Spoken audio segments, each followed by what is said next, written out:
Here I've got Motorola One Zoom, and let me show you how to activate and use engineering mode on the following device. So at the very beginning you have to open your phone dialer, then go to keypad, and now it's time to enter a secret code, which is *## 2486 #*#. And here we are in testing mode. Under the first option, under factory tests, you can locate menu mode, sequence mode, model assembly mode, double MI test, and also exit app and customer server. And then here you can check the test run on this device. So for example, if you would like to pick sequence mode, just click here, and now continue sequential test by tapping on yes.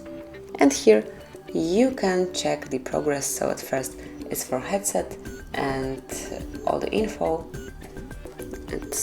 Here you've got the results, and within a couple of seconds you will be provided with further details regarding your Bluetooth, Wi-Fi, and all the rest features included in your device. So that will be all. This is how you can use your engineering mode in Motorola One Zoom. Enjoy it and use it as often as you want to, as you need to. Thanks for watching. Please subscribe our channel and leave the thumbs up.